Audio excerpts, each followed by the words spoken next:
Hey, what is going on, everybody? It is time. Lineman Life Live. We are here. It is hump day. I'm your observer, Lineman Uche Nwaneri, here with my co-host, Justin Blaylock. Yes, sir. JP. Let's get it. Let's get it. Let's get it. So, we got some cool things coming up, as you people know. Those of you who don't know, make sure you hit that like button and subscribe to the channel. And check out on our community tab the link for our fantasy football league that we have started, Lineman Life Fantasy Football. That is going to be starting up on Monday next week. And I'm telling you, there will be no prisoners taken. There will be no prisoners, no quarter.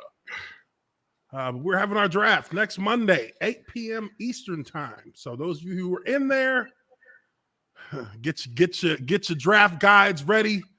And speaking of that, we're going to be having Dave Richard from CBSSports.com. He'll be with us on Monday, giving us his predictions and his picks for the fantasy football draft that you should be looking at and getting ready for. So that should be fun. We got something nice set up there with him. But aside from that, the news of the day. And, a couple of things that have been going on that we're going to catch up on as far as the sports-related news goes. First up, this is something that I definitely didn't realize happened until just earlier today. But John Gruden is back in the football world news. He tried to deliver an apology for the crazy situation that occurred last season with his emails being recovered by the NFL. Some salacious, malicious things he said in there. Everybody knows. We're going to watch a video from, you guessed it, TYT Sports that goes a little bit into this. If you guys like me putting up videos rather than reading articles about these kind of things, I let me know in the chat, because I feel like it's a little bit more fun when you get to watch a video and you get to kind of comment on that type of stuff, react to it. But we're going to look at that. Also, Deion Sanders speaks in regards to the water situation that is the water emergency that's happening in Mississippi right now. We're going to watch a video on that as well. And then we're going to pay our respects. We're going to pay tribute to the one and only Serena Williams. She's going to be in action again tonight in the U.S. Open. The GOAT of golf. The GOAT of tennis. I was about to say the GOAT of golf. The GOAT of tennis, Serena Williams. She came out and actually set the tempo in her first match, getting a win. We're going to look at some quick video clips from that as well and just kind of discuss the effect that she's had on the sport, because, there is measurable success that she is bringing to the U.S. Open that is actually, you can actually quantify and actually see her value. We'll talk about that in a little bit as well. And then also we have more O-line film. We're getting to the very end of this, folks. And I think y'all are going to be surprised with how we rank these teams' offensive lines, because there's two that I didn't see coming. Yeah, there's a few that we didn't think were going to be what they were, and there's a few that they just didn't. It looked really bad and really ugly. But we'll talk about that. But today we have the Kansas City Chiefs. We'll be looking at their O-line, completely revamped O-line from what they had before. That loss they took to the Bucs in the Super Bowl a couple years back. They kind of revamped their line, and we're going to take a look at their last matchup against the Bengals to finish out the show. But let's get right into it.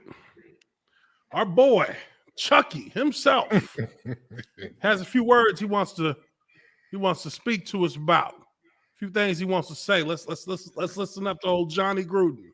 Get it off your chest. Appreciate it. I'm not going to say anything but honest things here. I'm ashamed about what has come about in these emails, and I'll make no excuses for it. It's just, isn't it just hilarious how these people who are supposed to be such big personalities, bigger than life, look at this, John Gruden.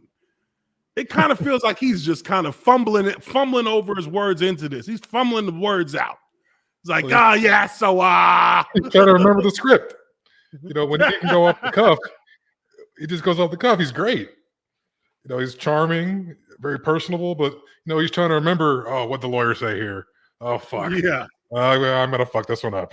That thing that happened. The thing with the guy at the place. Ah, shit. The thing with the letters. I mean, did he just come off the golf course? Look how fucking red this guy is. I mean, look at his face. He's or red. Either that or he's slammed. My guy is I would need to get slammed before that meeting. For real. I would have had at least he maybe had a shot or two. That's probably why he was stumbling a little bit. The Little Rock Touchdown Club? Is this rock bottom for him? Rock bottom. God dang, man. He's like, shit, he's got they didn't even give him like a podium. He's got to hold the mic. What is this? Why am I holding the mic? Where's the podium?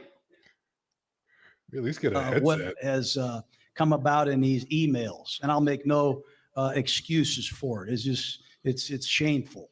But really doesn't know what to do with his hands. But look, he's got his ring on upside down. Like, You had to make it look like a wedding band. out. Something like that. It's weird. Yeah. I am a good person. I believe that. I go to church. I've been married for 31 years. I'm a good I have 3 person. great boys. I still love football. I've made some mistakes, but I don't think anybody else in here hasn't. John Gruden spoke. Well, I mean, it's all settled then. I think I'm a good person. Yo, just pack it up. It's head home. Nothing to see here. I mean, if you got to tell us you're a good person, chances are. Yeah. Look, I mean, personally, I don't do know. I think he's a good person? I don't know. I don't care, really. Yeah. But when you try to like push the narrative that you're a good person, look, it's arguable that you could argue that it wasn't really that big of a deal. I mean, From I'm an sure image plenty of standpoint, people have called Roger Goodell a pussy. Yeah. I don't think that makes you a bad person. Yeah, I don't think anybody's like really judging you for calling Roger Goodell a pussy. I mean, Some of the other stuff, maybe. yeah, there's some slurs in there you used, and yeah, that doesn't look good. That doesn't look good at all. But I mean, I wasn't sitting here thinking, hey, cancel this guy.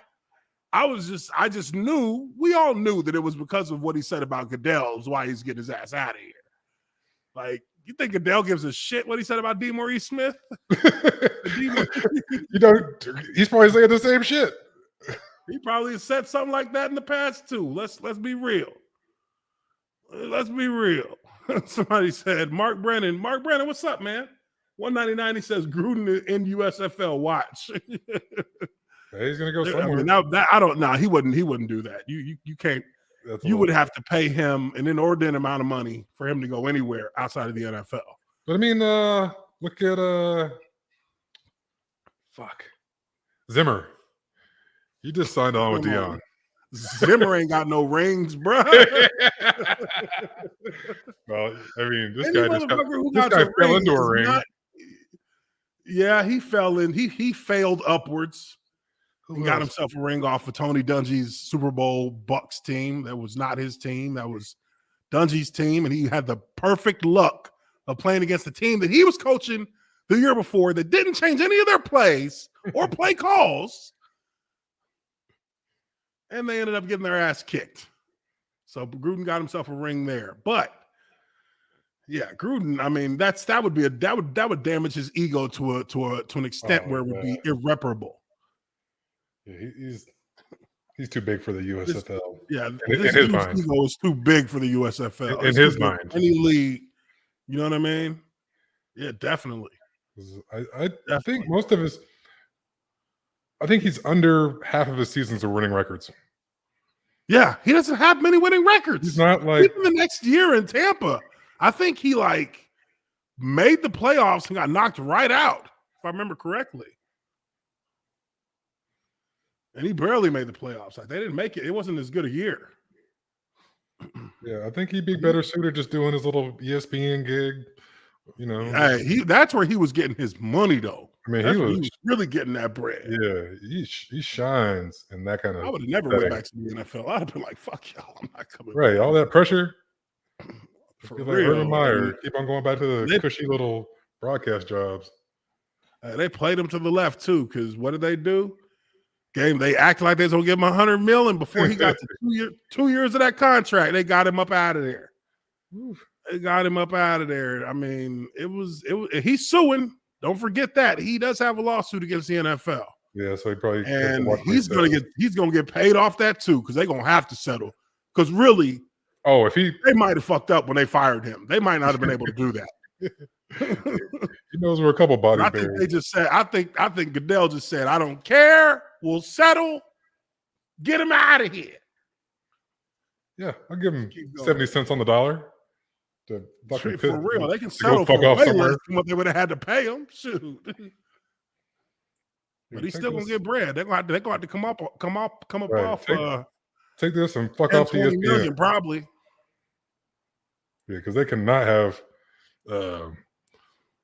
Discovery or any of those things happen. Cannot. They don't. They're not going to go to a trial on that. They're definitely not, because then that would be a court asking the NFL to, hey, why don't you go ahead and pull them 650,000 emails y'all got? Bring those so we can take a look. No, they don't want that. No. The computer broke. Yeah, so about that email situation, our servers, we've been having one heck of a time with our servers, and gotta say, somebody didn't make backups of about 649,980. So it's all his. That's all we got left. Oh, no, Bezos would go dig that up by himself if he could fuck Dan Snyder. He would. Let's keep going. Spoke at the Little Rock Touchdown Club and tried giving the reasons why he is a good person, like going to church and the fact that he's been married for over. Does he not look like he's about to cry? He's like, "Look, guys, I'm just trying to get more red. I just need help. I didn't mean to call him a pussy. I didn't mean to." Is he under a heat lamp? What's going on? Jeez, he looks like he is just having a heat flash right now. Yeah, this is not a good look. And he's kind of got like the Mark Davis haircut. If one happens to forget what Gruden said. They look like they're related. Him and Mark Davis look related. He used to be like a decent looking cat. Like, I don't know what happened in his vacation or sabbatical. All that lobster and shrimp. Yeah. Been married for over 3 decades. If one happens to forget what Gruden said. It was learned Gruden used a racist trope to describe NFL Union Chief DeMaurice Smith in a 2011 email, writing Dumborius Smith has lips the size of Michelin tires, detailing even. Hey, I don't mean to laugh, but that was funny. Now, you can't look me straight in it also is some racist shit. Not gonna lie, but is it also true? It's also true, because that dude's lips are massive, and it doesn't look like he uses chapstick very much from when I remember seeing him. Like, bruh, you gotta moisturize them things. Can you imagine the budget? Shit, you got boxes ready for him, man. He needs a tube every 3 hours. Oh man! All right, let's keep going. Even more troubling emails showing Gruden using offensive language to insult NFL Commissioner Roger Goodell, also calling the league's first openly gay player, Michael Sam, a queer, disparaging players who protested during the national anthem, panning the hiring of female referees, and mocking league efforts to reduce concussions. Dumborius Smith has lips the size of Michelin tires. He called the commissioner, Roger Goodell, and a clueless anti-football pussy. That was in 2012. And he called then VP now president, a nervous, clueless pussy. He also criticized President Barack Obama. He also shared sexist memes about female referees, denounced the Rams recruiting a gay player in 2014. I mean, he's offended just about I mean, damn, yeah. everybody. He's just running the gamut. I'm sorry. I forgot about a lot of that. I forgot some of that. Maybe he's not so good. I forgot about some of that. Oh, shit. Just an old, grumpy bastard. Not even an old bastard. He middle-aged grumpy bastard. He was on some bullshit. he like hit each checked every box. Let me just get everybody on that one. Every hot button group right now. I'm gonna just get him. He's like, yeah, he's an F. He's a pussy. Yeah, your lips are the size of Michelin tires. Yeah, I don't give a shit about women and fucking refereeing. Fuck them. Like he just was going through it, huh? Who does it offend? You know what though? It's when you think that nobody's ever going to see that. That's why he felt comfortable enough to do it. Absolutely. Hey, look, this is my rule of thumb. Don't say anything you don't mean on anything that's made with ones and zeros, electronics, because it can be dug up, and it will be dug up if there's a need to prove you to be something or another, regardless of the situation. Like if you wouldn't say it in front of your kids, right? Just don't say it. Don't say it. Don't put it on. Don't put it on digital. Like if we're not face to face, there's a certain way I'll talk face to face. That's hearsay, and that's not everywhere else. Another way I'll talk everywhere else. You know what I mean? To talk in that manner with somebody means you're comfortable enough with them, and they're comfortable enough with you that you guys are going back and forth like that all the time. Yeah. I mean, and look, and I will. This is the only monicum of grace I could give it, is that when you're talking with somebody face to face, look, I can't be mad at. Like if I don't hear y'all's conversation, then I can't be mad at what y'all say. Exactly. But if you're gonna put it somewhere where it's gonna be frozen in time until a later date, hell no, don't say it. No, just go delete it, man. Yeah, I deleted that. I did. Yeah, so you thought. That boy in the front office said he deleted it for me. Yeah, they're gonna cue that. He actually screenshotted it for himself. Yes, so he could use it for blackmail, and then he deleted it, but it only was deleted to a server. He said, "Oh, I'm about to be the GM in this motherfucker." He said, "Shit, I got him." He thought because I laughed with him about his D. Maurice joke that I was an ally. All right, joke's on you, motherfucker. For real, like, and maybe it's because he's old. He don't know. Like, bro, get off them emails. But he's not that damn old. He's not that old. He ain't that old. He's got an iPhone, so he should know better. Yeah, I think he's like in his late 40s. He knows better. Yeah. Famer Shannon Sharp responded. John Gruden said that he was angry when he sent this email. When he was angry, this is what he went to. When you get upset with a person of a different race, you always go to racist rhetoric. How about Gruden's thoughts on kneeling black players? Per the New York Times, the disgraced ex-coach said that Eric Reed, a player who had demonstrated during the playing of the national anthem along with Colin Kaepernick, should be out of a job because he took a knee. If this sounds familiar, that's because it is. I think it's good. You have to stand proudly for the national anthem. Well, you shouldn't be playing. You shouldn't be there. Maybe you shouldn't be in the country. The white supremacist insurrection. Hey, man, I hadn't heard his voice in a minute. You should be standing proud. I hadn't heard his voice in a minute. Welcome back for the brief moment there. 45. Yeah. The Donald?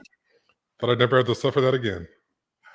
Oh God! At least he's not on Twitter anymore. Shit. He has some good one-liners though. He used to just start he used to flame war everything on Twitter. Some I mean, it was bad. immaculate one-liners. He had some. I mean, he would just say some ridiculous shit. It's funny, but it's ridiculous at the same time. You're like, geez. Anyways, let's keep rolling. Insurrectionist ex-president said in 2017 that NFL owners should fire players who kneel during the national anthem, and he encouraged spectators to walk out of stadiums in protest. Dan Bernstein, longtime host at CBS affiliate 670 The Score in Chicago, wrote at the time, John Gruden won't work again, except as an Ohio senator or governor or member of the upcoming Trump cabinet. I wish I were kidding. And to that, I agree. One of the greatest safeties to ever grace the field, Ed Reed spoke on it. We had a president. Whoa. One of the greatest safeties to ever grace the field? No. He was good. He was Ed good. Reed? Oh, is he Ed Ed Reed. Reed? I thought he said Eric Reed. No. Oh, He talked about- I was like, my whoa, bad. I was like, damn.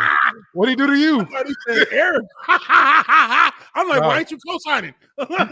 He talked about Eric Reed kneeling, and then this is Ed I Reed. missed that. I thought I didn't read that headline. I just heard him say, I thought he said Eric Just Reed. heard I'm like, Reed. Eric Reed. All right, let's rewind that I'm back. like, He ain't I lying. can't go for that. I don't know. Yeah, I apologize for that outburst. Cabinet. I wish I were kidding. And to that, I agree. One of the greatest safeties to ever grace the field, Ed Reed spoke on it. We had a president before this president who was doing all that type of stuff that John Gruden did. He didn't get fired.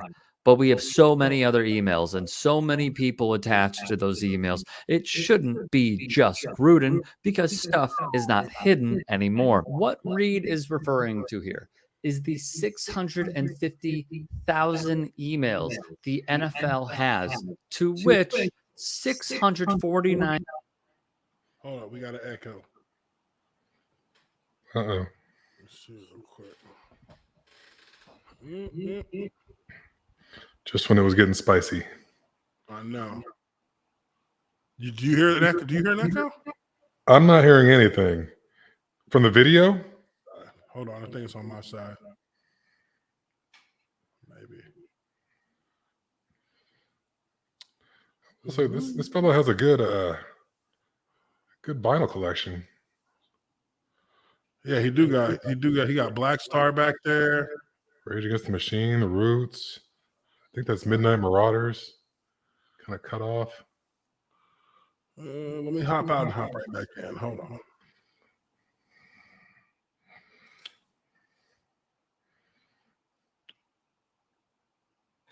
Please excuse us while we experience technical difficulties. It's still there. Oh well. Still doing it? I think. I'm not sure. I think it's better now. Okay. I don't know what the folks at home are hearing, but nothing on my end. Yeah, I was just hearing it. It was bothering me. All right, let's keep going. 9,990 have not been released when the NFL hired Beth Wilkinson to look into the toxic workplace culture within Dan Snyder's Washington Guardians franchise. We still haven't seen those. Why? My belief, they needed a fall guy. They needed someone to take the pressure off of their investigation so the public can blame somebody, which, by the way, Gruden is blameworthy for what he said in those emails. It was horrible. But what tells me a lot is that maybe what is not being released is just as bad, if not worse. Xavier Pope saw this and wrote, yeah, so what, absolutely. John Gruden? Plenty of racists go to church, are married 30 plus years, and do relative good in communities they are insulated by.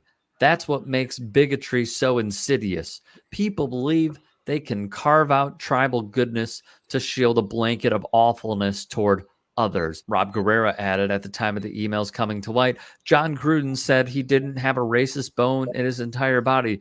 Turns out the racist bone's connected to the homophobic bone. Homophobic bone's connected to the misogynistic bone. Misogyny. It's a great Oh tweet. wow! I don't care. Oh, about we got him butchering. with It's awesome. with the nursery rhyme. Right, right. Got him with the nursery rhyme. Unfortunately, the tongue is a muscle. So. Oh man! So yeah, you can't. Yeah, you couldn't have thrown. It would have been weird if you would have said yeah. But okay, so I mean, look, I think it's hard to really. I mean, if we be hold on real quick, since I just noticed this too. Isn't the Guardians the Cleveland baseball team? Washington Guardians. Wait, what are they? The Commies. What is the football team? The Commanders. Yeah, I think the Guardians. I didn't even go front. I was like, you know what? I keep forgetting what this Washington football team's name is. That's why I just let Guardians just go. Yeah, like, okay, whatever. Okay. I mean, one's just as bad as the next, but I think that's the Cleveland baseball team both that replaced the Cleveland Indians. Team. Yeah, Cleveland Guardians. Cleveland Guardians. Yeah, that's. I mean, for baseball, I feel like it's easier to pass because a lot of baseball teams have changed their names. I guess not recently, but a lot of them have changed their names multiple times. Yeah. Where like in the NFL, you know, most of the teams have made, like a lot of the legacy teams have probably changed their names maybe once or twice. Only had one or two moves, but once upon a time it would be like loosely related to your city. Mm-hmm. But now they just don't give a fuck. Yeah, so I mean, with this, you know, John Gruden trying to apologize. It was a half-ass like I'm not really at fault apology, but like, I'm sorry. You know, yeah, he's sorry it got out. He's sorry that he got exposed, and he was the fall guy. Because look, I'm willing to bet a lot of money that in those 650,000 emails. There is much more than just 11 John Gruden emails with some shitty language being used against people that whoever sent an email doesn't like. We all know that there is plenty in there. There is plenty. There's just people that they got to protect. And some of those people might be bigger than you expect. I mean, some of those people aren't even like football related. They're hell, it could be guys from Fortune 500, Fortune 10 companies, like that are talking foul shit about other people. And it may not be, you know, just one, it may not even be about football. And that's the thing that, you know, these guys all rub elbows together. These are all like, you know, elite level personalities in the football world who rub elbows with elite level personalities in every other aspect of society. So, you know, it wouldn't be beyond them to be communicating emails and then pretty much assuming that they can say whatever they want because it's private and they just talk cash shit about people or, you know, say, I mean, hey, that's what they do. I mean, well, hey, we've seen it. We've seen it happen before. Now they just have to wait until their next retreat where they go up in the mountains and drink fucking goat's blood and, you know, sacrifice virgins. Burn a pile of fucking burn a pile of horse hay with a wooden statue on top of it. But you know, these people are all in the same circle. This is nothing that is like unique to just John Gruden. There's a lot of people that the NFL could have easily, you know, if somebody had got a hold of those emails and had leaked them, oh man. It might start the end of the world. You never know. Yeah, also somebody's good enough to get those emails. You know, the NFL is pretty good at destroying evidence. Ask Tom Brady. True. They're pretty good at destroying evidence. Some of there's got to be like a 12-year-old kid that can hack this and find these emails. Yeah, I mean, you know, they've obliterated those emails by now. Yeah. There's no way. The only ones that are probably being held on to are the protect the shield from collapsing ones. Like, you know, they probably got emails between Jerry Jones and a hooker or something. Which I don't even know if nobody would even be shocked by that. Like, yeah, it's Jerry. Well, Jerry. He's old. He's old. That's what he does. You know, those old guys just say shit sometimes. I mean, I can only imagine what Jerry Jones' emails look like. He probably don't even use email. I'm about to smart. say, that motherfucker probably using like Jerry is using the dial. He's using the old spin the number phone still. Like you can't trace this. You got a tin can with a string coming out. For real. All right, so we'll see what happens with John Gruden. I mean, obviously he's going to get a nice settlement from the NFL because of him being fired. They don't want to have to expose any more names than they have to. So I doubt this makes it to discovery, their case. But will he ever coach again? Yeah, there's definitely got to be owners in there. But will he coach again is the question. And for me, and I feel like give it time. NFL will bring you back in the fold. Yeah, he's probably got 20 plus years of potential coaching, left in him. Yeah. Just give it enough time for people to forget about it, for them to get rid of Dan Snyder. Hell, you might fuck around and see John Gruden be the head coach of the dang Washington Commanders at some point. Shoot, you never know. But let's move along into this situation in Mississippi. Deion Sanders is weighing in on it. Now, again, I don't know a lot of the nitty-gritty with this Mississippi water situation, but I would have imagined it will have a direct effect on football in Mississippi because you have some teams in the SEC that are there. Ole Miss, you got Mississippi State, you got Jackson State, Southern Miss. Southern Miss. Brett Favre probably stole the fucking water. Brett Favre already stole their welfare funds. Now the water's next. Jeez Louise. Damn, they got some corruption going on over there, huh? Oh yeah. So this is something's afoot. And yeah. And look, this will be. I mean, and I hate to go. I mean, I hate to go here with it because it's almost cliche at this point, but it's become more and more evident as you see these kind of events occur, that it happens in what is the predominantly Black areas of these towns in these states. We talk about Flint, Michigan. We talk about, the way that water situation with the lead being in the water, in the pipes, like being unaddressed they didn't address this for like 2 years. Right. Like kids were drinking water with lead in it for 2 years.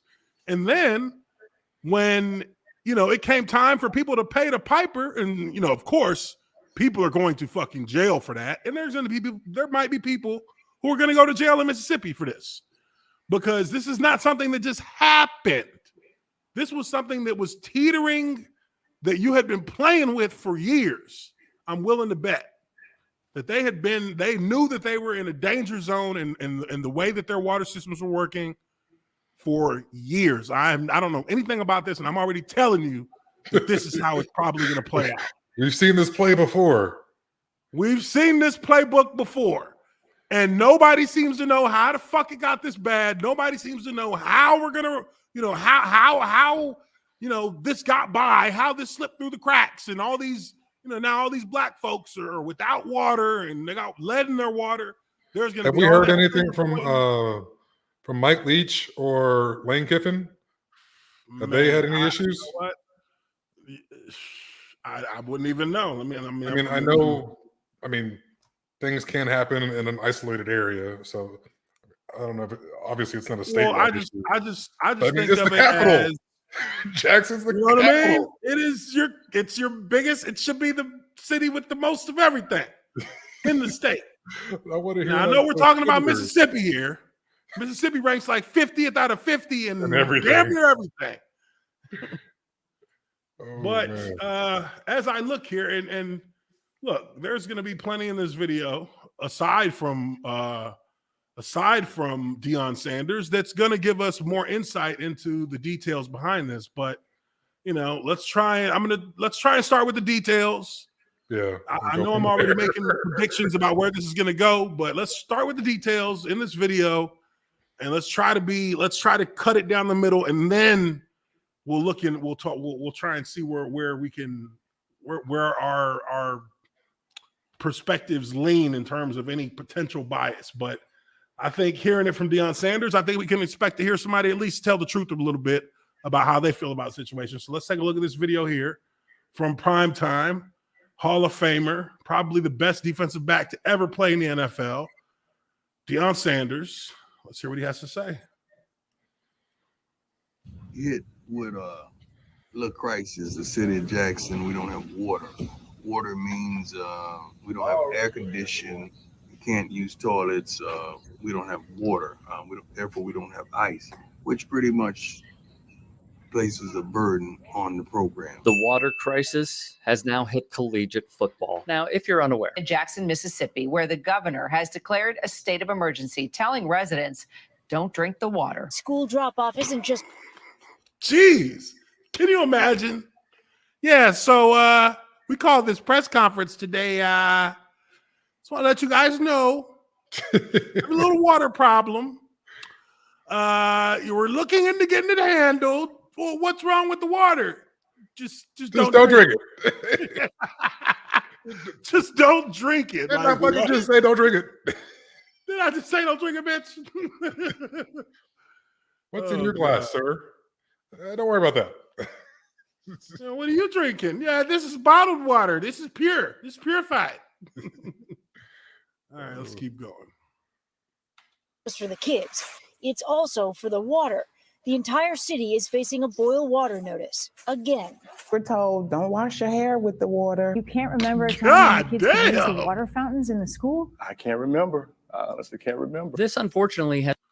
I mean, let's be real. Would you really trust the water fountains in a school in Mississippi? I wouldn't. Right. I don't trust water fountains, period. I see people walk up to water fountains in the gym and be like, and I'm just like, I'd rather just not drink water while I work out, like, period. You don't love yourself if you drink out of one of those. For real. If you're drinking I stopped drinking out of water fountains when I hit like high school. I was like, no. I'm just gonna go buy a bottle of water. Right. Not drinking that shit. Oh Lord. It's almost like drilling a hole in the side of the garden hose back in football practice. For real. Like, remember when you used to drink out the garden hose and you didn't know how absolutely disgusting that was at the time, did you? Loved it. Hey, bacteria must taste pretty good. Bacteria tastes great because that shit was fire.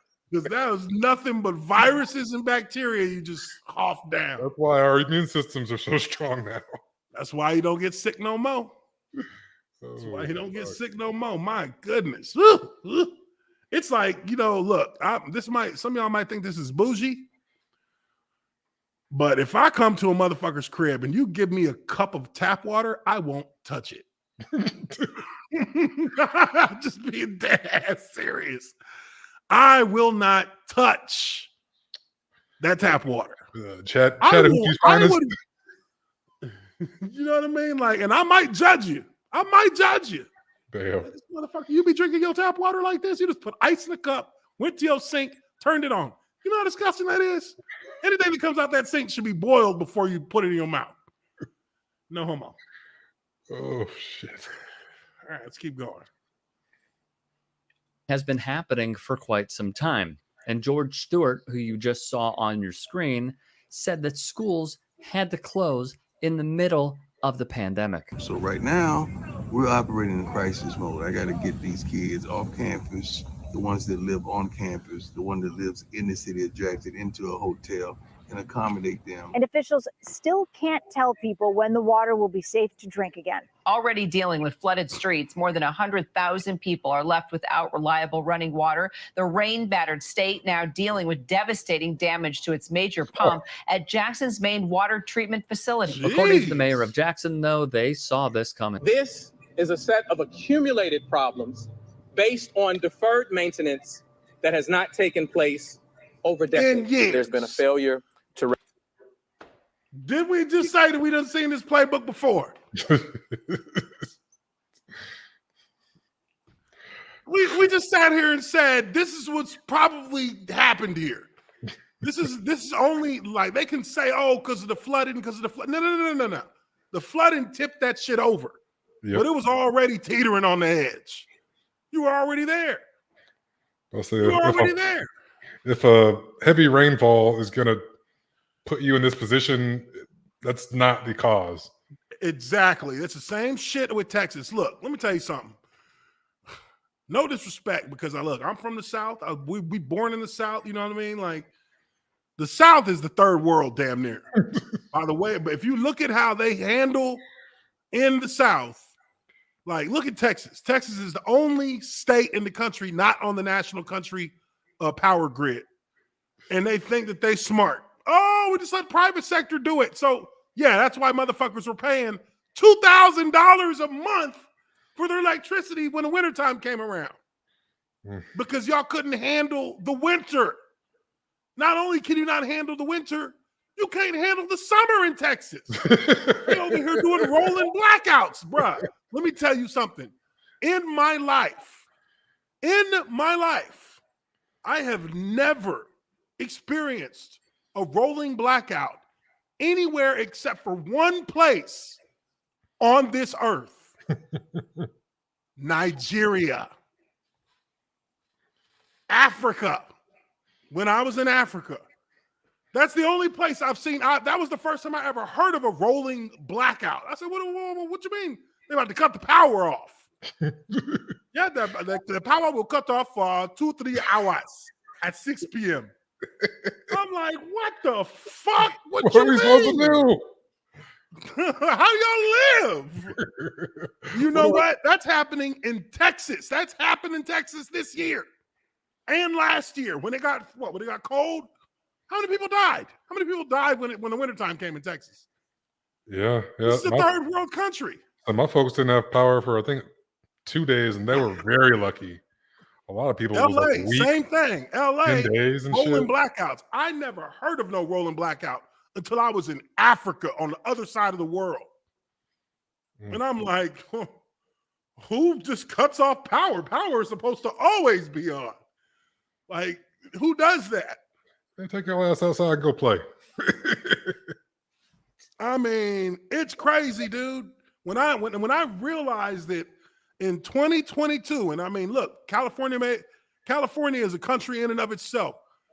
Texas as well. But when I realized that, and again, I didn't know California did it, but apparently California has been having that issue. The simple fact that that's a problem to keep power on 24/7 in this country means we a third world country. I don't know what else to say about that. I don't even know how I should feel about that. Because I ain't gonna front. I expect for that motherfucking power to be on all the time. I'm paying for that switch. I'm paying for that switch. And if the power goes out for longer than 20 minutes, I'm calling somebody pissed off. And I don't care that they just the representative. I'm talking shit. Because it's dark in here. But that's just crazy, right? Charlie Tekupetla. What's up, brother? He says, these stories already got me smoking my second blunt. Hey, brother, you know what I mean? We got to keep it real here. We got to keep it 100. We got to keep it a buck 100. Buck 100 for you. Sometimes that's the only thing to get you through. Adam Marr says, from Arkansas, I can confirm it's third world here. Oh, man, I'm sorry. I mean, come on, man. This is, and look, this is not, I'm not trying to blame one side or the other. I'm saying that this shouldn't be acceptable to none of us, period. Like, if this is what's happening, these are the kind of things that are happening where you live, somebody got to pay for that. Somebody needs to be held responsible, and it needs to change. Who would have thought rolling blackouts in America? You know what I mean? Like, that's crazy. Broke ass America. Oh, broke ass. Ooh. But I mean, we should be far beyond these kinds of things in today's society. We should be. There's no way we can communicate with people on the other side of the world in an instant, but we can't seem to keep our power or our water running correctly. Like, that doesn't make sense. Why don't we use the technology we used to be able to communicate with people in an instant around the world to make sure that our power and our water continues to work properly. Anyways. That's too much like right. Yeah, that makes too much sense. That makes too much sense. Recognize this as a unified problem, as a problem both on the state and even at times the federal level, understanding that we lived in an aging America. Shokwe Antar Lumumba is Jackson's mayor. If I could write you a check right now to fix the problem, how big would that check have to be? For the water system alone, it would have to be in excess of more than $200 million. In the meantime. Oh, God damn. I didn't think the whole state was worth that much. 200 million. I thought, for real, you should be able to buy Mississippi for that. Fuck me. Shoot, dang. 200. Hey, I ain't gonna front. I thought he was gonna say like $1 billion. Like, look, lady, we got problems here. That water is fucked up. Now I'm curious, like, what goes into treating water? Yeah, I mean, it's wild because if one part of their water treatment system had catastrophic failure, which is that's what they're saying. At this point, if they haven't begun to actually fix it, then you're stressing the rest of the system. So whatever you fix now, you might as well replace the whole thing. Is going to be compensating for the breaking down of the other parts of the system, which is just going to put you back in the situation in like 10 more years. Yeah, if I fuck up my knee and I keep walking around, eventually my hip's going to give out. So, your other hip is going to start going bad. All this shit's connected. Wow, 200 Everything has million. to be in balance. Like, is that to replace the entire infrastructure? Problem, and that's for one city. So, I mean, how many cities, gosh, the size of Don't ask Jackson me. are I there? ain't never even considered looking at a Mississippi map. I mean, they can't have more than like 3 or 4 big cities in Mississippi. If that Google Maps is taking me through Mississippi, we finna find a different route, baby. I ain't doing that. No, sir. No, sir. So now, as you can see, and this is where it always got tricky with people who want small government involved in their lives, because now here you have an unforeseen circumstance. Well, maybe a foreseen circumstance to some, but to the mass population there, unforeseen disaster. Well, who's going to come fix this shit up? Who's going to bring $200 million to the table for the state of Mississippi? Big bro. Brett Favre got it. Big bro. Y'all can't get what you had in your savings because Brett Favre got that. Brett Favre got that over at University of Iowa. I could have stopped this 5 years ago, but Brett Favre took all our money. Mississippi, Ole Miss. That's what it is. No, it wasn't Ole Miss. It was Southern Miss. Southern Miss. Yeah, he went to Southern Miss. Yeah, Brett Favre took all our welfare money. That's what we were going to use to try and patch this up. Now we need some federal help. Oh, man. So, the federal government will now step in and use our taxpayers' dollars to fix a problem that doesn't have anything to do with my taxes, with my money that I pay taxes in. So this is the argument being flipped on people who talk about small government now. Because now you require the federal government to bail you out, essentially, from a disaster of your own making, no less. Let's be real. That storm just tipped it over, like I said, but this is a disaster of your own making. This was going to happen, period. So it's quite ironic that now the very thing that states like Mississippi rally against is the very thing that will be the salvation of them all. And, then, of course, they're going to have a comprehensive look at the entire infrastructure of the state, which they're going to have some nice surprises there, too. They're going to find out that they're going to be spending a lot more money to fix a lot more shit, and they ain't got the money to do it. So who's going to pay for it? Big brother is going to pay for it. That's how this stuff works. This is government. This is why there's a federal government that is needed. to ensure the general safety and well-being of its citizens. Just That is what the imagine federal government's role is for. the checks they're about to stroke down there. And they about to just, and look, and it's another thing. How many of these sons of bitches who are actually responsible? Because when they investigate, and don't worry, the government is going to investigate. They always investigate these things because there often is criminality involved in it. That's what they do. That's what they do best. There's going to be criminality found when they investigate. So then the Department of Justice will step in with the FBI. They will investigate and they will piece together I'm sure, the very complex tree or web of people who have suckled the money in federal grants that this state has been getting for probably decades.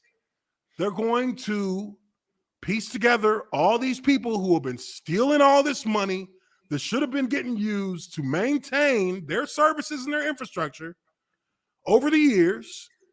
And some people are going to go to jail, but there's going to be some people who are going to slide right in behind them, and they're going to start the cycle over with the money that's sent to them to fix this shit. That's what's going to happen. Because Mississippi is a state that motherfuckers really don't pay attention to. Not going to lie. Yeah. So this is going to happen. This is going to continue in the cycle because of people's greed. So if this situation ever gets truly rectified, at the time that there will be a comprehensive look at the entire state's infrastructure, that's when these private companies, these people, these politicians who are part of these private companies are going to start getting all the contracts from the federal government. They're going to get all the money. They're going to spend a portion of the money to patch up issues, and they're going to put the rest of the money in their pockets, in their stocks. And we go nowhere because in 10 years' time, there's going to be another disaster that just takes it right back to square one. Like, oh man, we've seen this happen too many times. We found some duct tape back there from the last time. So they literally used some duct tape. No. They used the actual seal. Billy Batson used to seal. Use the seal. All right, so this time we're going to use duct tape and Plex seal, and maybe some Gorilla Glue. It's crazy, man. It's crazy, but I think that is, that's truly where things are going to play out. So let's go through a little bit more of this. This is a 12-minute video. We're not going to go through all 12 minutes of this, but let's listen to a little bit more, and then we'll try and see if there's a way to put a bow tie on this. For Jackson State football. Make sure all our kids are fed and all our kids have the necessities of life for the next several days until this crisis. With the Jungle Book reference. That's what we're operating in right now. So we're going to find somewhere to practice, find somewhere that can accommodate every darn thing that we need and desire to be who we desire to be. Jackson State season opener is Sunday in Miami. You can see his hair turning gray. Players, like many of the residents in Jackson, Mississippi, are victims to the failing infrastructure. People in Jackson, Mississippi are being told to expect little or no drinkable running water for an undetermined amount of time. Recent torrential rain, coupled with years of water system issues, have resulted in the crises. The city doesn't have enough water to fight fires, flush toilets, or even hand out to residents in need. It is all very, very bad, but it is a crisis, a total system failure that has been decades in the making. It's true. The Jackson Daily News wrote over 100 years ago of this problem and the failure to... God damn! City must spend $25,000 installing new filters at waterworks, 400 new homes connected within the past year. So really, come on, bro. They've been having problems with their water system for 100 years. Oh my God. 100 years. I was just talking about like maybe 10, 15. My goodness. Yeah, that was literally 100 years ago, 1922. May 17th, 1922. Holy shit. Maybe it's just time to leave. We could just move somewhere else. Maybe we just start a new city. I know it's easier said than done, but let's just, I mean, come on. Look, those 25,000 each, right? That's back in 1922. That's Right. like probably like 150,000 each now. Shit. This colossal collapse. Take a wild guess what it has to deal with. And you know what? Maybe if we go over the demographics, that'll help you. Via World Population Review, Jackson, Got him. Mississippi is almost 83% Black in the year 2022. Last March, the Legal Defense Fund wrote that when the city dealt with this crisis previously, well, the emergency was not felt equally. While Jackson's population is over 80% Black, reports indicate that predominantly white areas of the city have been relatively unscathed by the water issues. This enormous price tag and the human suffering that accompanies it represents a failure of state and regional leaders to measure, plan, and coordinate action around infrastructure needs, wrote Brookings. Overlooking the impacts of uneven infrastructure on different types of households, especially by race and income, is a big part of that failure. Jackson, Mississippi is a microcosm of our nation's massive failures to make amends for centuries of colonialism, slavery, and racism. The story of Jackson is like those of Flint, Michigan, Centerville, Illinois, and Shreveport, Louisiana. While the details from each city may vary, the core issue that binds these places together in anguish is painfully obvious. But to truly understand how Mississippi's capital city found itself with a water supply that has been pushed way past the brink, it is worth looking at what happened in October of the year 1969. By that point, it was already the law of the land that racial segregation of children in public schools was unconstitutional. That had been decided 15 years earlier by the Supreme Court in Brown versus the Board of Education. But Mississippi had defied the court, keeping its schools completely segregated until 1969, when the Supreme Court essentially had to come back and say, Mississippi, do it now. White parents in Jackson were so upset by this ruling and about the potential for their children to attend school with Black children that they packed a city auditorium to attend a raucous rally and air their grievances. The governor at the time, who was himself a staunch segregationist, that anger among white parents did not ultimately stop school integration, but it did drastically change the city of Jackson, Mississippi. It is estimated that in the 3 years after Jackson schools were integrated, more than 11,000 white students left Jackson's school district. And with them, also left many of the white, wealthy taxpayers who moved just outside the city. All the while, Jackson's water infrastructure continued to deteriorate. And the fight for who's going to pay for it, well, that fight continues to this day. According to the Jackson Free Press, nearly 20,000 white people left the city between 2000 and 2010. When white people left, the city lost both tax revenue and institutional support, wrote the Grist, Joseph Lee. Let's go over something very quickly. Okay. So the mayor is Black. The governor of Mississippi is white. And as of recent, they have been clashing about funding to update, alter, and better the infrastructure for the mayor's residence. Meanwhile, Reeves and Lieutenant Governor Delbert Hosemann have blamed him and Black leadership because, of course, they did. That's their only deflection, of course. Blame Black leadership when they are asking you for funding.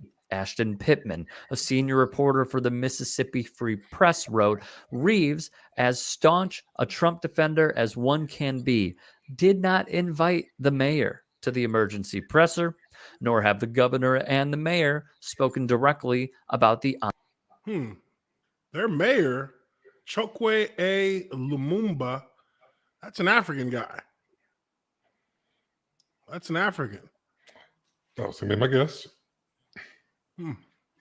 Ongoing crises. Jackson is a city with one of the largest shares of Black people in America, in the blackest state in the Union. Ideally, infrastructure serves as a shared foundation for economic, environmental, and public health between different neighborhoods and municipalities. However, infrastructure is often poorly maintained or intentionally overlooked in particular places, leading to a lack of access, affordability, and safety for many communities of color. Forward-looking infrastructure plans and projects designed to reduce risks, manage costs, and provide long-lasting benefits require different jurisdictions to work across economic and racial lines, something Mississippi has historically struggled to do. And since infrastructure is designed to be long-lived, these inequitable systems are also long-lived. Unfortunately, as we mentioned previously, akin to Flint, there has been the pollution of water with levels of lead being found. Legacy infrastructure goes hand in hand with the legacy of racism. The costs of legacy infrastructure parallel long-standing economic and racial disparities in the. Okay, so I don't know how everybody in the chat feels about this, because he is getting a little bit long-winded into the racial side of things, which is, these are factual things. These are things that have happened. But I mean, it goes a little bit further than the scope of what we're trying to discuss here in regards to how this affects football, especially for Deion Sanders and his Jackson State football team. But there was some things there that obviously are historically, issues for Mississippi. I don't think anybody is going to argue against that. They're having a lot of historical issues, and it's an honest conversation about that. Again, I don't want to get too deep into the weeds of it, just because, at the end of the day, the issue is that they did not maintain their infrastructure at any point for like decades on decades on decades, like 100 years. And, this is all the tidal wave that is coming down on this city all at one time. And is there some bias in how the city's been treated as far as the funding goes? Yes, we know that there's racial bias that has affected a lot of the ability to, treat and maintain their infrastructure, which is such a shame, because infrastructure is for everybody. It's not just, it's not the purpose of it shouldn't be for one group of people or the other. Infrastructure is for everybody. And it goes beyond me how anybody who runs a state, you're a governor and you're running the state, you want every part of your state to be as efficient and as well maintained as possible, especially from an infrastructure standpoint, because that's the foundation on which the entire city stands. That's the foundation on which the entire state stands. Literally, yes. Literally, like, the only thing that's going to happen if you don't serve these areas correctly is it's going to cost you a shit ton of more money. Yeah, and out the prevention. And that falls on us, because we're the people who end up footing that bill, because the federal government has to come in and handle it. But it's like, it's. I mean, I don't know the answer to all this stuff. They've been working on 285 ever since I've been here. I mean, They can find money for that. Been to Atlanta, if you ever been to Atlanta, then you know about Interstate 285. Hell, it was just on fire just a couple days ago. Yeah. They shut down the whole damn thing. 285 is probably, since I've been in Atlanta, 285 is the most dreadful highway you can drive on in this state. It is dreadful. It is literally like a beaten up, torn down interstate. I mean, I've seen cars lose their tires in the potholes on that interstate. I'm talking about the tire rolling next to the car, and the lady was just driving like a little bumpy today. That's Atlanta. It's that bad. And you know what? And people who have been here for decades say that it's always been bad. But it's been especially bad in the last like 4 or 5 years, because Atlanta's population has exploded. We've got almost 7 million people in Atlanta. Yep. And just now, and really, hey, take it for what it's worth, Build Back Better, that money that they sent around to states, just now, for the first time since I've been here, 285 is being patched up They're like repaving 285.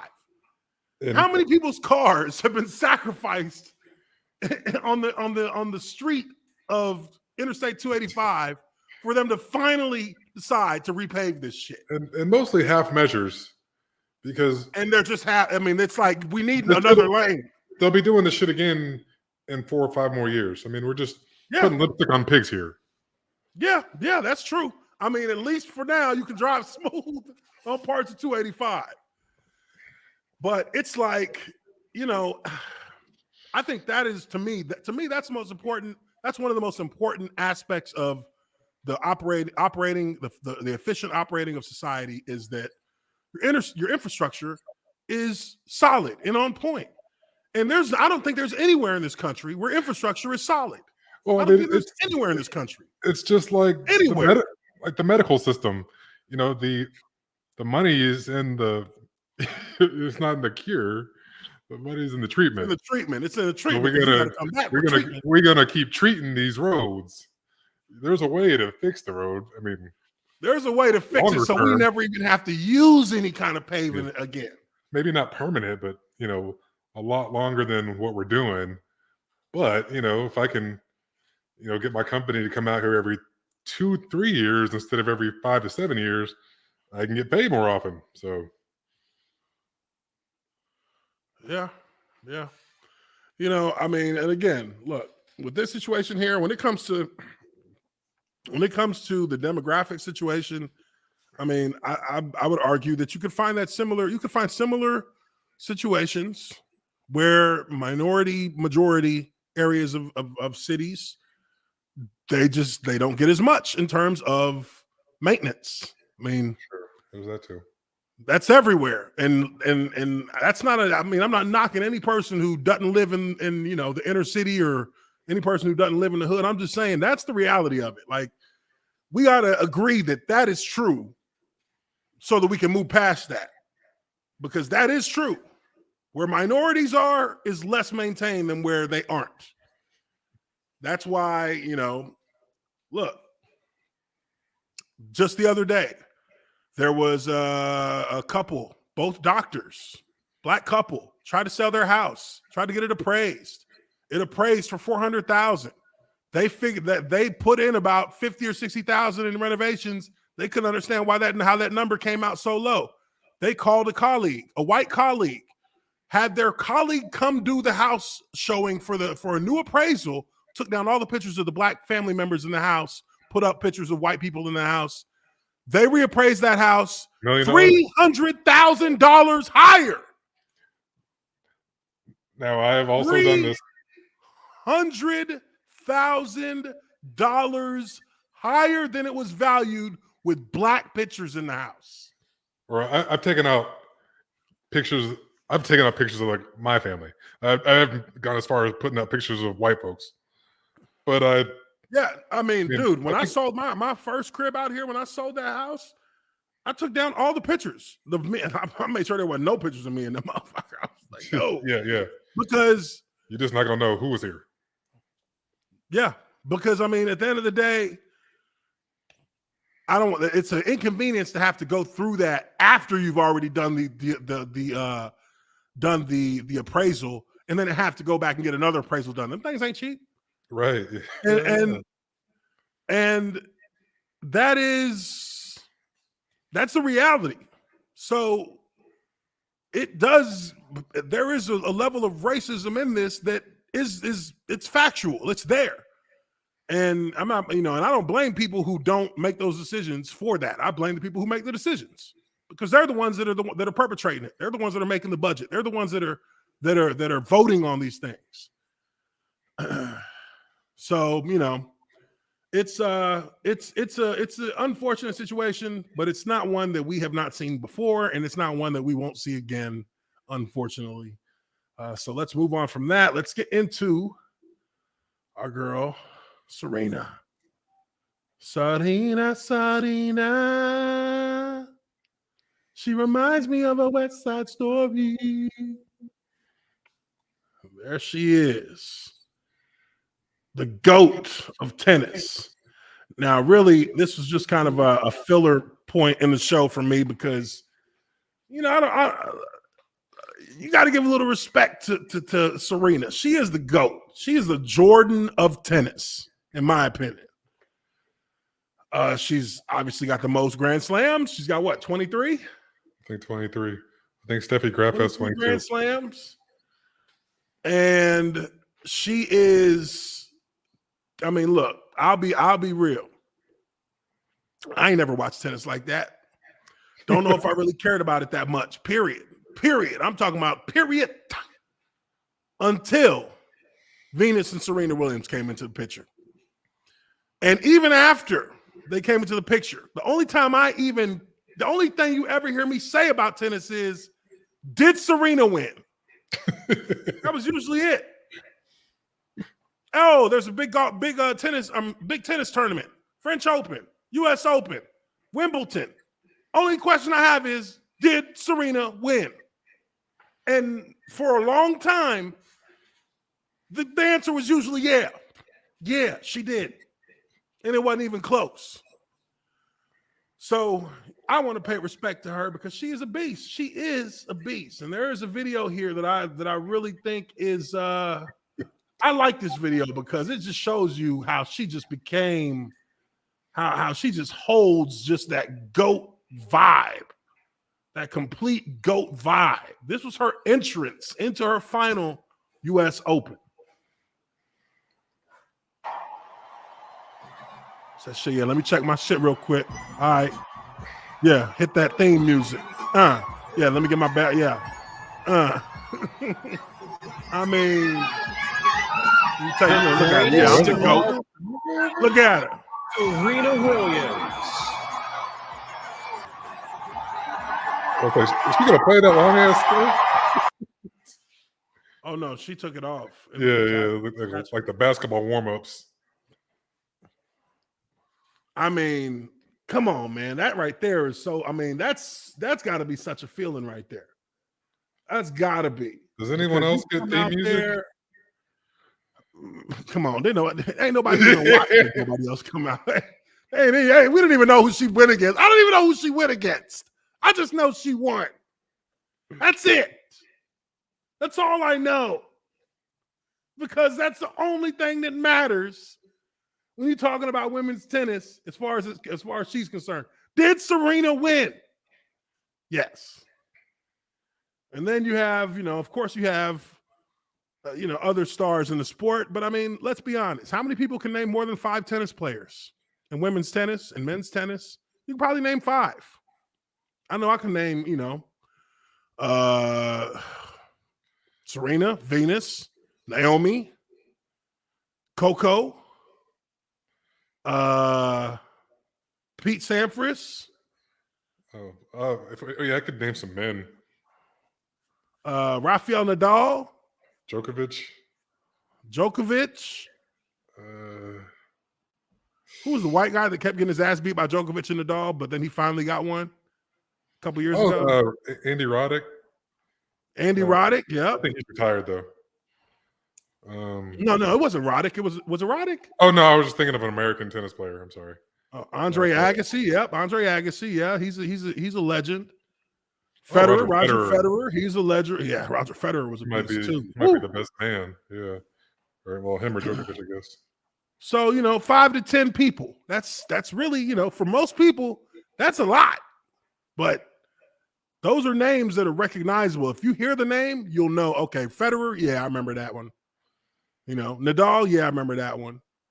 Didn't them cats have like a 2-day game one time where they played for damn near 2 days? It was like some lower tier guys, but I remember like they'd like stop for darkness, like come back the next day and finish. It was a championship round. I think it was. Might have been. I think it was Nadal and Federer. I think they were playing in chat. Let us know if y'all know it. Yeah, somebody. I think Nadal and Federer. I think that those cats played for fucking like two days worth of one match. It was like, yo, bro, we got to stop because you can't see the ball no more. I can see it fine. Well, to do like Bagger Vance and have everybody pull their car up.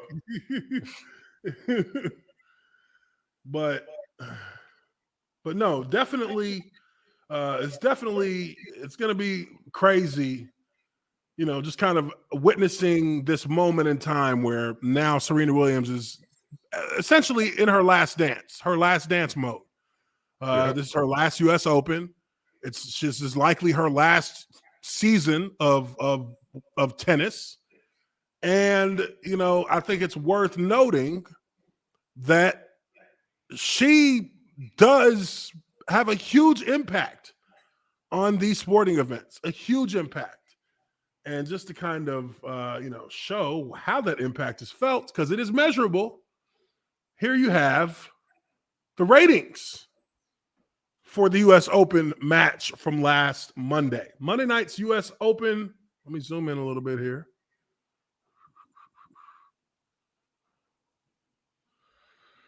Monday night's U.S. Open opening night match with the legendary Serena Williams in what is expected to be her final event, and defeating Danka Kovinic of Montenegro in the first round contest 6-3, 6-3. Averaged 2.7 million viewers glued to the drama for the first minute 45 seconds of the match. The audience peaked in the last quarter hour at 3.2 million. The network averaged an ESPN first day record of 1.7 million viewers for primetime at the U.S. Open, presented by IBM, an increase of 279%, nearly fourfold over last year, and 40% over the previous high in 2019. So she's actually brought in 40% more viewers than pre-pandemic U.S. Open numbers. Pre-pandemic. The woman is a force. Wow. It says here, the afternoon window on ESPN averaged the best for ESPN since its first year with exclusivity and first ball to last ball coverage in 2015, with 626,000 viewers, up 44% from 2021. Combined, the total day average of 843,000 viewers was better than 2019's previous best of 809,000 by 4%. And this is not even accounting for, television streaming and different avenues of media that were showing this event on, different devices. So, this woman is, she's an icon, and she also brings numbers and money to the sport, the same way that Tiger Woods made golf a sport that's worth probably tenfold what it was worth before he came into it, just all things considered.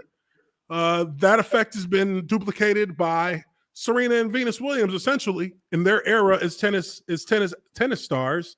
They have essentially made tennis a sport worth watching, or a sport worth playing to a lot more people than probably would have ever had. And, they are directly responsible for that to an extent. There's other stars like we talked about that are big names that have done a lot for the sport as well. You can't take away from them. But at the same time, Venus and Serena were a phenomenon. Yeah, we know where the bread is buttered. Were something. You know what I mean? They were, these women were damn near as sure thing as could be when they walked out on that tennis court. They were intimidating, and especially Serena, because Venus started it off, but Serena came in, and Serena was the bully out of them two. She was the bully. She was the pit bull, because when she came out, she was intimidating people. I'll never forget watching her play in that one piece, that cat suit. I was like, this bitch is unstoppable. She is unstoppable. She's just beating it. They want to kick her out of the tournament. She's beating them so bad in a onesie. You know what I mean? Oh my goodness. They banned her from wearing that because they deemed it inappropriate. No, because you facing a chiseled ass. I'm talking about she just brolic, chiseled, beating people's ass. Not if you listen to Jason Whitlock. Yeah, Jason. Yeah, fuck that motherfucker. that coon ass motherfucker. But yeah, she is in a different league than all her contemporaries from a physical standpoint. A lot like Tiger. She's a billionaire. He he made it to where golfers had to be in shape, had to, be in the weight room, had to be, taking care of their bodies in a different way. And I think that Serena's probably had a similar effect, because you can tell like a huge fucking difference between her and the majority of female tennis players. It's always been about being slender, of build, light on your feet, all these things, and she's out there just, pounding the fucking ball into oblivion. Look at that. Changed. Damn quads. She changed. She made tennis a sports science. Yeah. No one had quads before her. Just like Tiger Woods made golf a sports science. Like the way that these guys were so OP in their sport, it made people have to actually go back and strategize how to actually prepare to even like compete with them. And that's why you see scores much better and much more consistent now than they've ever been before they came into the sport. That's crazy. To think of like all these elite scientists and psychologists doing all these things just to get the result that one person is getting without doing any of it. Richard Williams and Earl Woods came up with just fucking around. Granted, they were, they played these sports themselves, but what they were able to do with limited resources. Based on they were training them with limited resources and very streamlined exercises that just worked the motions. And they were able to take that and produce, three of the best, athletes we've ever seen in some of the country club sports. Yeah, it's crazy, man. It's crazy, but definitely wanted to just pay some respect there to Serena Williams because she deserves all of that and more. All those years ago, you missed your shot. So if this somehow gets out there, missed my shot. Serena's the one that got away. Oh yeah, I got to meet Serena back in the Dizzy. Shot my shot, tried to kinda, and just didn't work. Hated on. But hey, I got hated on. I got CB. I got cop blocked.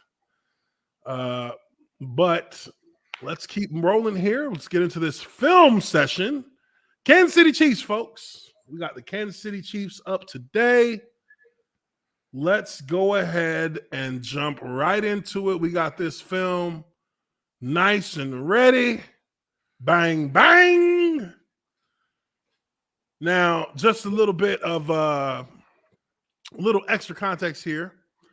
The offensive line coach for this team, it was my offensive line coach for 6 out of my 7 years in the league. Andy Heck, very good coach.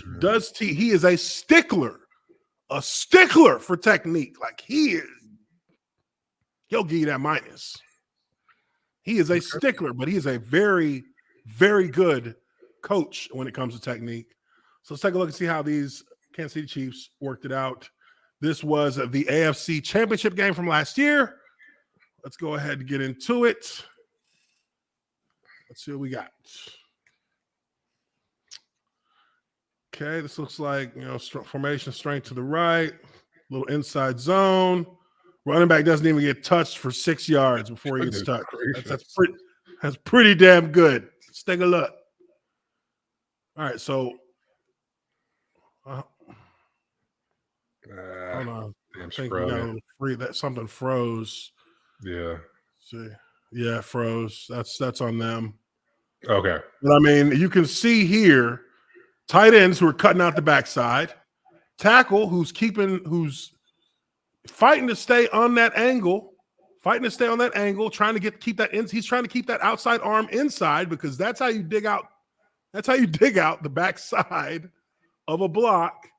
You have to get your body across the defender. But he's also got help here because these guys float away, which opened up this area, the middle of the line with the zone. and you have a guard who's playing it the right way. You don't want to get don't chase that. Tunnel vision. Don't chase him. He's not going to do shit. Like, he's not involved right now. You can let the running back have him, but you want to stay here, keep this pride open. Keep this pride open on 55. You can work up through both, through one into the other. Work through that shoulder to get to 55 and basically turn into a double team. And you'll tackle, the back will run right up your backside. Oh yeah. Your tackle will appreciate that you put your shoulder or your elbow into his rib cage right here as you go up to 55, because that'll kind of ricochet him back away from the play. If you can get that clean, but this is going to be bang bang, so it'll be hard. We'll see. Yeah, there you go. Boom. It's kind of what you want. That's a win. That's a win all the way. He got 7 yards before he got touched. Get some McRibs there. Got some McRibs. We go. Good pocket. Andy Heck is obsessed with you doing the technique right, and if you don't do it right, he'll find somebody that will. You know it now. I mean, you can see here, contact already made here. He's got one arm inside. He's got one arm free, which you can work with that because this arm is kind of your safety net here in this situation to sit down on a bull rush or to, manipulate his body to the ground if he leans too far. Yep. Here you got pretty good in terms of where he is. Look at this pocket. This is a massive pocket. And they're not compressing it any. That's something else that, at least from this play, you can tell. They're locked in here. They're running the TT right here, so you can see your guard here. Already has his eyes. He's already looking for some rib cage, right? For some McRib. Left guard got a plus. Yep, left guard just chilling. He said, "Yeah, this is the life, ain't it?" Let me buy a ticket. And Andy Heck would, in this situation, he would say, if you didn't touch a soul, you better go touch somebody. Just touch them. Yeah, that was a fine for us. Yeah, amongst the linemen. That's a fine. Yeah, that's a fine. Hold on now. Hold on. Was that him?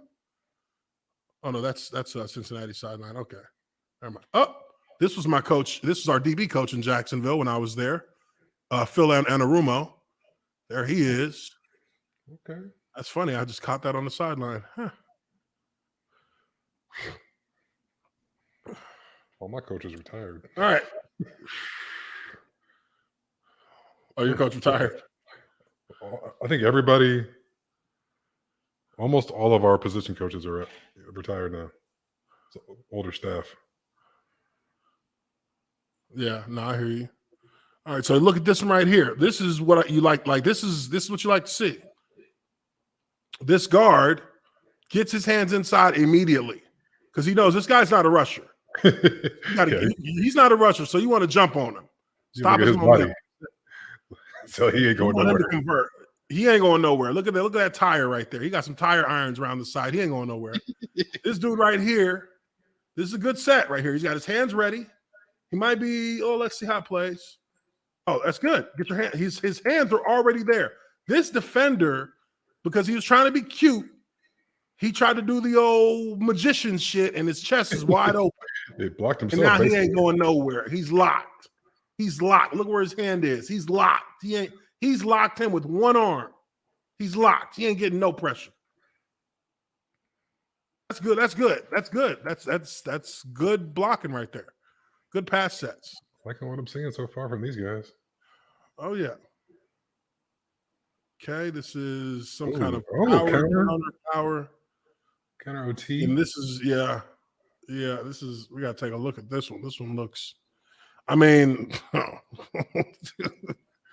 was there any doubt who was pulling here? Yeah.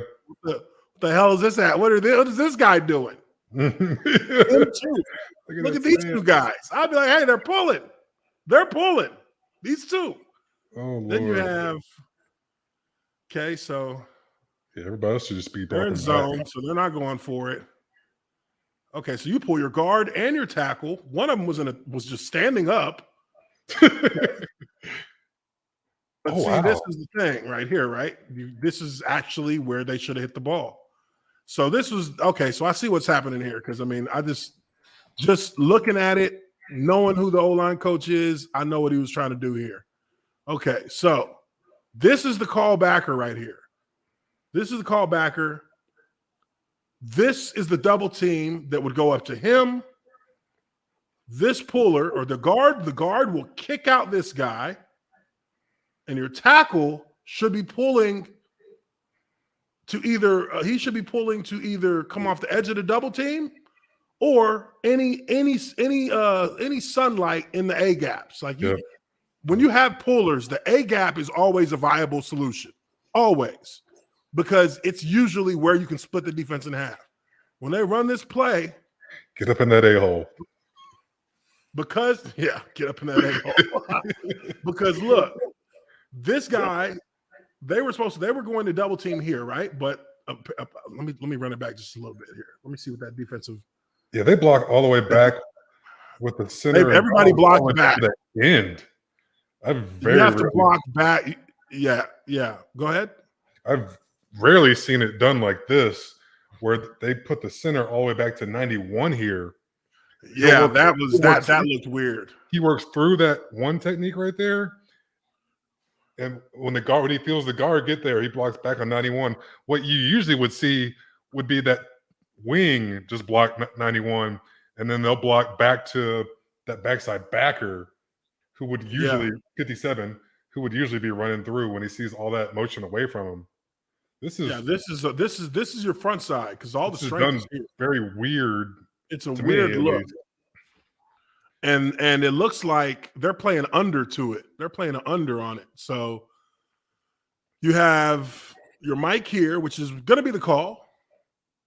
This you have to replace these two guys on the O-line. So you have to block back. I think you're better off just blocking back with the center on 98, double teaming 95. I'd rather get double teams on this. That's what I was thinking, because that's how Andy would handle this. He'd be like double team. Yeah, they're pulling the right guard there off of this double team to go block back on these guys that are 7 yards away from the ball, or where the ball's going to end up anyways. But maybe they know something. I mean, they clearly know something I don't. This is supposed to be, in my opinion, I think this was double team to here. Yep. Block back, or set. Honestly, double team here for him. Yeah, and he can run this like stab and just pull the tackle by himself. And dig this block out with 83 right here. Tell him to get this backside shoulder across his body to be able to get this block successfully. And then boom. But they pull the guard. So you have to almost cascade backwards to pick up 91, because this guy's not gonna let you just run across him without being touched. And this guy has to haul ass over here to cover him up. Now, this guy is going to take on 94, and then the second puller, the tackle, honestly, because he doesn't have experience, because the tackle doesn't pull as much as a guard does in these situations, he should be coming right off of this guy and taking this guy. And then your running back just comes right in here, because that's where the hole is. That's where the defense is split in half, right here. That's where it should have been going. He's not even looking there. He's being told, follow your pullers. Right. But this puller on this number 21 is a pointless block, because this guy, you want to keep a receiver on him, have him block him, and you're out the gate, because you've created that wall here to keep them from penetrating into the backfield. But they get a yard. All that for 1 yard, 2 yards. Yeah. There was some meat on that bone. Yeah, there was plenty of meat on there. Okay, and then you got this short yardage apparently. But that's a scheme thing. I don't want to make it seem like guys weren't doing their job. Yeah, I don't think. That was definitely a scheme thing. I think that coaches got a little cute there. They didn't need to be so cute. All right, so now we got this is it. Oh man, this is all the same things I was taught, because I can tell just by the way they came out the ball. This looks pretty good here. You're going to see them come off the ball all on the same angle as the running back. all on the same angle. The running back is going to cut back to this backside A or B gap. You want it to be the A gap, but generally he's going to play this front side to get this linebacker over a little bit so that he can come up and just wall it off right there. And then boom. So now you've got your cutback lanes right here. They move these guys off the ball. Everyone is on the same angle. This is what good run blocking looks like. Everybody is on the same angle, and the running back can pick where he wants to go. And he picks up pretty much 10 yards. Yeah. O-line coaches get erections over this type of shit. Oh, man, we get hard-ons off this. Uh-oh. Okay, somebody got beat on a quick move. Yeah, Luckily, you have, three-step. Hey, give me my plus. He didn't touch the QB. Okay, so he goes for the jump here. I would say that the reason why he missed it is because he leaned into it. Mm-hmm. He didn't believe. He leaned into it. He wasn't fully committed. He didn't have the conviction. Because he stopped his feet and reached. Reached, and put all his weight on this leg. So any move made makes you have to reestablish your base and then turn your hips to be able to stay with it, which is what happens. But, it's tough to take that extra step out there when you've It already is. jumped out. You got to put a lot of faith in yourself. You got to fucking know. You got to be like, I got to do this. I got to do this. But if he takes one more step, before he punches, he's gonna throw that much. He's gonna throw 91 out the damn club. Out the club, because he would have hit him square. He would have hit him with his helmet up, with his face up, with his chest a little bit more straight, with his knees a little bit more bent. Because when he gets overextended, those legs straighten out and that waist bends.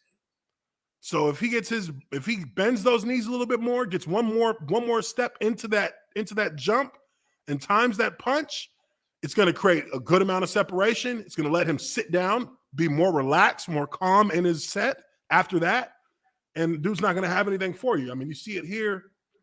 We got, this right guard here does a good job. So let's take a look at the rest of the line here. Boom. This is exactly what Andy teaches. He shot his outside arm into that chest. Got this arm here waiting to pick him up under. Gets his hands under. I mean, look, this dude's over here driving him. Jeez. That's what you love to see. You love to see it. Go for the. This was the only miss here, and honestly, he had the right idea. He just didn't execute it the way that it needed to be executed. But you can see the rest of the offensive line here. They're pretty much dominating. Much dominating. You can see it.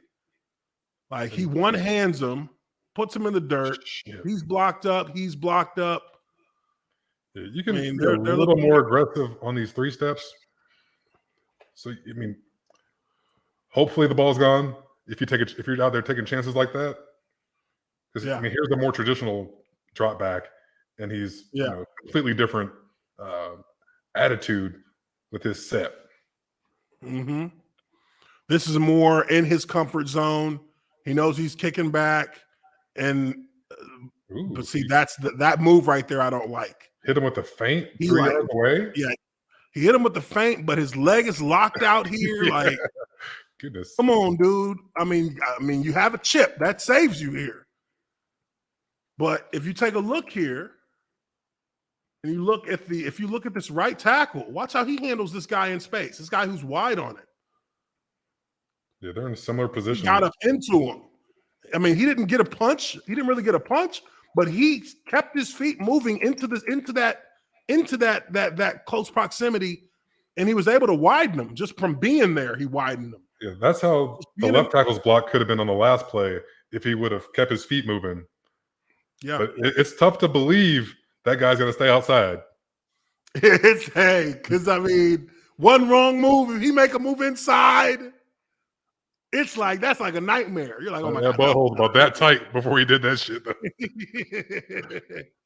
have made a. But also here, you got the hand on the hip. This guy gets on your edge. You get your hand on his hip. You run him out of there. And that's good. He's not. I mean, look, this dude is going to do what he does. That's what the O-line coach is telling them. Look, we got a special quarterback, man. I know exactly how he would say it. Look, guys, we got a special quarterback. Sometimes he's just going to make a fucking play. Okay? Like, they had it was a solid pocket, but there was pressure coming off this edge. Come on, he ain't worried about that. He's going to make his play. He's going to make his play. That's what he's been doing for years. All right, let's see. These guys look pretty, they look pretty good. They look pretty consistent. Now, here they go. I think they ran this a little bit better. And look, it's the same play that they ran earlier. Same play. They motion into the same formation. Nope, they actually don't. Before, you had 83 right here. Now he's motioning outside. He's on the wing. You've got 2 for 2 here. Should be pulling back here, pulling back here. Let's see what they do at 91. I said there's no way they could. Oh shit! Okay. They ignore him. Oh, okay. Look, I was like, how are they going to take care of 91? He got to respect 15. Yep. He got to respect 15. So now, let's go back a little bit. Let's take a look at this play side. So play side, these guys right here. Okay, they're going to let this guy come off the edge because he's being kicked out by the guard. Yep. And again, this guy should always be looking to pull inside of the guard's pool. You don't want to go outside of it because all that's going to do is make the running back bounce with you. And if you bounce on a power play, you're probably going to lose yard. This shit takes too long. Yeah, it takes too long. It's got to hit. These are big fat guys. Again, you have 2 blocks that are essential to keep this gap here open. That's it. All right, so now you have your contact. That's your guard kicking him out. That's actually pretty good. He's got his helmet on the inside. He's made this guy spin outwards to try and keep us contained. Now your tackle has to get in here, and he has to take on this cat. You don't need to block 24. That's really not even his assignment. 55 is his assignment. This guy is coming off of here, but he shouldn't be. He should stay on here because the puller always comes off of the double team. Mm-hmm. And takes out, which they switched basically. And look, again, like all he did was push this. I mean, this cat is nothing. Like if you're on that linebacker, then the running back is running through his chest, and I might score. But they still pick up good yards on that. It was blocked better, much better that time. All right, we're getting close to the end here. Oh Lord! Oh Lord! Drop the anchor. That's that nightmare scenario. It's all Edmonds' worst nightmare right here. Oh, you see, because he had his hands up waiting, right? And as soon as he got ready to punch, he widened his base. So now you're flat-footed or on your toes. And now this defender, when he makes a bull rush move, damn, sweet baby Jesus. Throw it. Throw it. Ha! Ah! You know, his heart fell into his stomach. Like, oh shit! Because he misses with the punch. I think 92 trapped it. I think he trapped the punch. You think he trapped it? He pulled it down or something. Yeah. Because look how his hips almost turned. Whew. Yeah, he was lucky there. Hey. He was lucky. Sometimes it's better to be lucky than good. It looks like they're lined up in the same formation for that power play again. Okay, they fake it, play action. Oh, they got him locked down. Come on, tight end. God damn it. Oh, touchdown still. Shit. That boy good. Look at this tight end. Oh, you can't trust him. Both of you just stay. Oh, God. Oh, he just stopped. Yeah, he just stopped. We're good. That's a minus. We're good here. Okay, so this is pretty good. Yeah, doubles across the board. Simulating the double team.